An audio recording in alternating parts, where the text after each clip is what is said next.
I have part 2 to my itch.io journey. So I'll just run down another list of titles for you for your pleasure.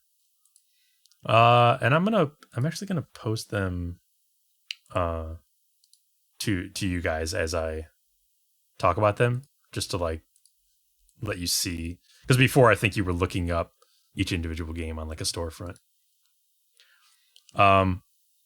First one, Kiwi 64. It's from the same dev as McBat 64 and Tori 3D, which I talked about last time. Of course. And it was his first game, so it's just one level, very short. And he's definitely gotten better at making these little games. But it's essentially just jank Banjo. Banjo-Kazooie. But I did just see an announcement trailer for a Super Kiwi 64, so I guess we'll see this an expanded game featuring this character and, of course, this style. I gotta say that I didn't actually post it. There we go. I know that these are not the only good games on the list, but I am most interested in these Banjo-Kazooie knockoffs. Me too, but just because I like 3D platformers from that era. Oh, same here. From the around that era. Sure. The next one is Pathogen X, which is just a demo by the same dev as Hypnagogia, which I highly recommended on that previous episode. And this is a third-person survival horror game with an over-the-shoulder perspective, but right now it just consists of a randomized arcade mode where you have to retrieve an item in the level and then make it back to the start of the area. And it's nicely presented, but I had 3 problems with it. One is the feedback from shooting enemies is non-existent on either end, so it just feels bad. As soon as you transition into a new room, because it works like Resident Evil doors, all the enemies in the room just suddenly or immediately beeline for you. So there's no tactics. You just either stand still and kill them all as they approach, or you run past them before they can reach you. And then the third thing is, the camera is like RE4, except it's too far to the right, or the character is too far to the left, maybe. Either way, it feels wrong to have your guy like completely to the side of the screen. It's just not quite right to me. But still, even if saying all that, I still hope it becomes something someday, because I like the whole style. Right on, it's rated H. For what? What does that even say? I don't know. Hardcore, perhaps? Haunted. It's sorry. H for haunted, Haunted. Jonathan. Oh, it's part of the whole PS1 Haunted, or Haunted PS1 Oh, shit. okay. Yeah, okay. Right. Right. Next game is Eldritch. Sorry, I was just posting the link. Dude, this game looks so cool. The Which pathogen one? Oh yeah, it does. That's why I'm saying I man. hope he turns into a full game and fixes some of the issues that I Yeah, mentioned. definitely. Because I would play that. This looks fucking crazy. Yeah. Try it out. I mean, it's a free demo, so Yeah, even with the things I mentioned. Oh, it's interesting. dude! I've played this game. Eldritch? Yeah. Great Have you? game. Great game. Yeah, I was gonna say it's a bit of an older one now because it's from 2013, so I'm not surprised. It's a first-person adventure roguelike where you go through randomly generated dungeon levels. I thought it was all right. I think it was decently fun to play, actually. And I was struck by its similarity to Minecraft adventure maps in both visuals and the way everything is constructed. That is also what it reminded me of when I played it back then. Oh yeah.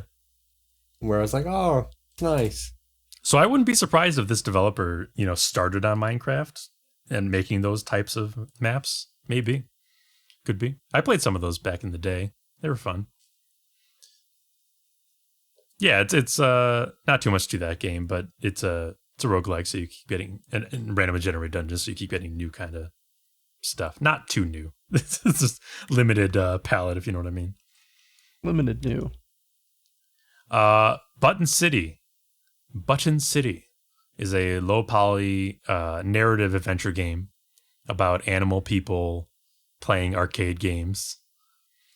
I mean, it's the little like, it's their lives, friendships, and going about town and This is stuff. what they but do all day. well, it's summer vacation for the characters, so they go to the arcade. I was going to say, games. scrolling down, like every screenshot looks like a different gameplay. It's kind of Exactly, yeah. The lore breakdown. Yeah, so the world is this vertical series of platforms with a single location on each, and then you go inside each location, like the building on each platform, and click on stuff and talk to people. It has a few mini games, which is what you're seeing in those screenshots. And each of them is like, there's like a racing game and a rhythm game and stuff like that. But the main focus is the plot critical mini game, which is a team versus team arena collection shooter thing. It's pretty simple, but like you're just collecting fruits in the arena and bringing them to the center, and you're trying to temporarily kill the opponents and get more fruits by the end. It looks that's like the a Fall game Guys game mode. Yeah, I didn't play actually, Fall Guys kind of. forever. I mean, like actually, the interface is even similar. Yeah, it is kind of reminiscent of that, and that's what the characters in the game are playing, and that's what their kid lives are revolving around, getting to be the best team in that game, because it's like the hot property of this summer. And the whole game, plays up its cuteness. It sort of reminds me of Animal Crossing tonally, or at least just a slice of life sense to it. So it's nice. The games, the mini games are decently fun. Next one is A Short Hike. Probably one of the more Was it high short? profile ones here. Yeah, how short? That's what I wanted to do. It was a couple hours long. Doesn't sound Couple very hours long. short. Ooh, I'm digging the art style. Yeah, I like the art style. Well, I should say one thing. First of all, it's a top-down 3D game, and one of the options is for like this pixel filter that it puts on the game. For me, I don't know if this applies to everybody, but for me, it started by default with the pixel setting to the max, and I was like immediately turned off by the pixelization. So I turned it all the way down. Much better for my sensibilities. I really liked without any pixels. I see the pixelation in the trailer. It was harder to see when I was just looking at the screenshots and thumbnails, but like up on the big screen, I can definitely see what you mean in motion. Like, yeah. I think It's different almost people like would have different tastes, obviously, but for me, It's like a blur or like a bloom effect almost to my Mhm. eyes. without similar that, it's to- just it's just a nice looking 3D game. I don't know why the pixel thing is felt to be necessary. But yeah, so the game is about you have come to a mountainous island, and you're just exploring it and taking a hike basically to the top, and it's populated by animal people who you can talk to, and I mean that sounds a little like Animal Crossing, but it's definitely doing its own thing. It's not that type of game, really. You can climb walls, which is cool, and you can get upgrades to be able to climb farther, which grants you access to new areas. And since you're a bird, you can also glide, and you get like a double jump and sprinting and such. So you get options as the game goes along. Yeah, it's very cute and actually pretty enjoyable to play. I mean, it consists of going around talking to people, climbing stuff, collecting things, completing minor tasks for characters you meet, all with the goal of, ultimate goal of reaching the peak of the central mountain. And there's like a very, very basic plot that's not really relevant unless you want it to be. So yeah, I recommend this one if you want a just like a calming breath of air. It's not very long, as I said. It's just a couple hours. It's like a little vacation. This little island. And also, I believe it just got an unofficial multiplayer mod where you can see up to 99 other players in the world. I don't think there's much to it, Damn. honestly. It sounds probably cooler than it is. That's a lot. but it's called can A I, Short like, Hike 99 or something like that. Could me and Greg and John and Vito on stream together play it all together? That's a good question. I haven't looked into it enough. Yeah, we should look into that to see if it's like that. I don't know if it's like that or if it's like you join like a server and whoever's there is there. And I don't know how it would track like tasks and stuff. Maybe everyone could still do their own thing. If so, that would be cool. Yeah, I'll have to look into that. Yeah, I recommend Short Hike in general. It's a good game. I'm watching like a small video on the multiplayer, and they're like by the side of a mountain there, and there's literally like hundreds of fishing lines just out in the water. So multiple. You were talking about Flask. It was actually intended to be like an April Fool's joke, and he's only keeping the server up for 2 weeks. But, he did say that he's going to release the tools so you can host your own server if you'd like. Ah, okay. Well, what I saw was an unofficial mod, so maybe someone else made something already. Well, apparently, I think the unofficial mod is made by a developer. Yeah, it says it was made by the dev. Like okay. You could even opt into it like on the beta properties tab on Steam. beta. Yeah. All right. It's weird. I saw people talking about this mod, but I didn't see anybody talking about how it was a Luna time thing. I think it's because he like officially said at some point it's unofficial mod because like he didn't put much time and effort into it, and he's not expecting to like maintain it. All right. Well, maybe it'll, something will come of that at some point. But even still, I do recommend the game. The normal game. Next game is Rusty Lake Hotel. It's part of, I guess, like a series of Rusty Lake games. And this is a point-and-click game where I guess you're trying to kill the anthropomorphic animal guests in a hotel one by one and serve them to the other guests. And I'm a little... I say I guess because I didn't make it that far because the game did not feel good to play.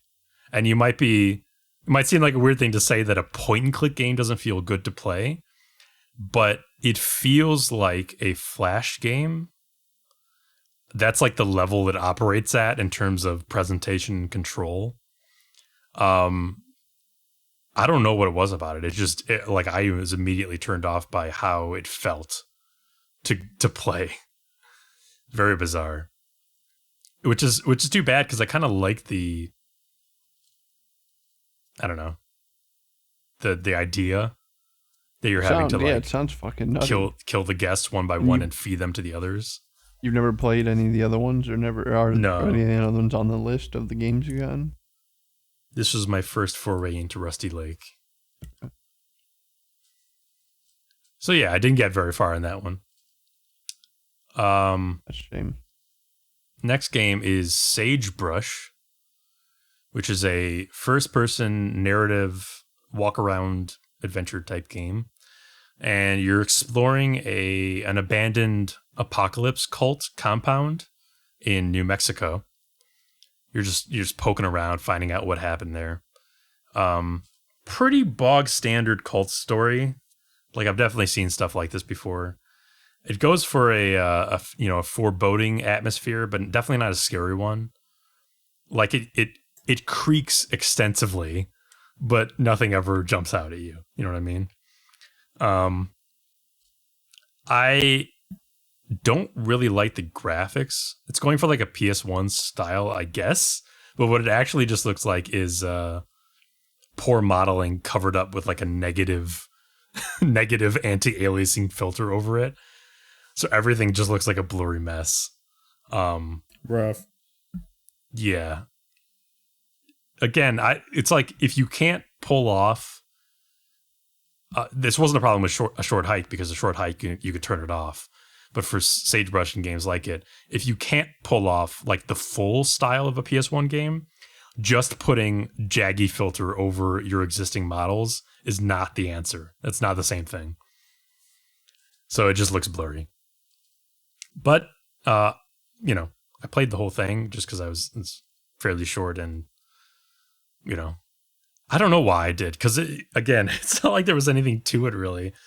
As I said, kind of a very standard cult storyline. Whatever. I'm sure anyone here could Just a like, time if filler. they've seen it. Yeah. I'm sure anyone here could like guess the you know, who you are and what the plot is. Anyway, whatever.